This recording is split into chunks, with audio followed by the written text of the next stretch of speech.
ফোনের উপরে বাচ্চারা হিসু করে দেয়, ফোনের উপরে পানি ফেলে দেয়, আর যার কারণে আমার হাতে ফোন একদমই টিকে না। আর এই ফোনটা নাকি একদমই পানিতে ভিজলে কিচ্ছু হবে না। আর অনেক দিন যাবত দেখতেছিলাম অনলাইনে, সারাক্ষণই আমি ভিডিওতে অ্যাড দেখতেছিলাম যে ফোন নাকি পানিতে ডুবিয়ে রাখা যাবে, পানির ভিতরে ভিডিও করা যাবে। আর তাই এই ফোনটাই আমি চয়েস করলাম। এই ফোনটা কিনে আনার এই একটাই উদ্দেশ্য, যাতে করে পানি ফেললেও ফোনটা নষ্ট হয়ে না যায়। বাচ্চার বাবা মাদের জন্য এই ফোনটা কিন্তু অনেক উপকারে আসবে, যেহেতু পানি ফেলালে ফোনটা কিচ্ছু হবে না। আর বাচ্চাদের জন্য তো অনেক বেশি ভালো হবে। বাচ্চারা ফোন নিয়ে যখন কার্টুন দেখে তখনই দেখবেন ফোনের উপরে পানি ফেলে দেয় কিংবা হিসু করে দেয়। যাদের বাচ্চা একদমই ছোট, কিছু বোঝে না, তারা এই কাজটা বেশি করে। মেয়েকে স্কুলে দেওয়ার পর থেকে মোটেও সময় পাচ্ছি না। 3 মিনিটের ভিডিও আপলোড করার কোনোই উপায় নেই।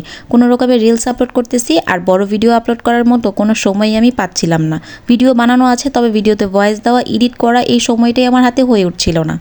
মনে হয় নতুন একটা চাকরি পেয়েছি, আর এই জন্য আমি আটকে গিয়েছি, আর অন্যান্য কোনো কাজই আমি করতে পারছি না, এমনই লাগছে আমার কাছে। সকাল থেকে হামাতে হামাতে ঝিমোতে ঝিমোতে আমি 2 থেকে 3 ঘন্টা পার করি স্কুলে গিয়ে। বাচ্চারা পিটি করে, এগুলাই দেখি। সত্যি কথা কি জানেন, এই পিটির লাইনে কত যে চুরি করছি। এই পিটি না করার জন্য স্কুলের ক্লাসে বসে বসে লুকিয়ে লুকিয়ে থাকছি। প্রয়োজনে পড়ার ছুতা কিংবা শরীর অসুস্থতার ছুতা দিয়ে আমরা কিন্তু অনেকেই পিটি করি নাই। ছোটবেলার অনেক স্মৃতি মনে পড়ে যায়। ওরা আসলে অনেক আনন্দের একটা দিন পার করছে।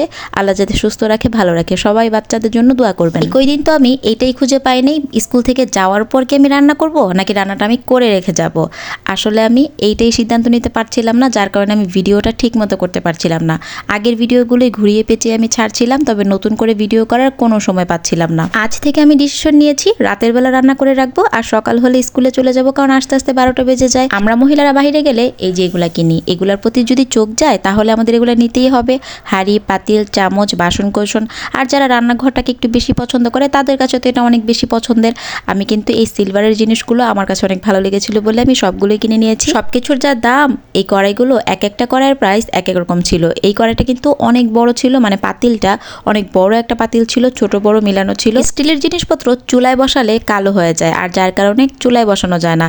এছাড়া কিন্তু ব্যবহার করতে ভালো লাগে, দেখতেও ভালো লাগে। প্লাস্টিকের চাইতে স্টিলের জিনিসগুলো ব্যবহার করলে শরীরের জন্য অনেক ভালো, স্বাস্থ্যের জন্য কিন্তু অনেক বেশি উপকারী।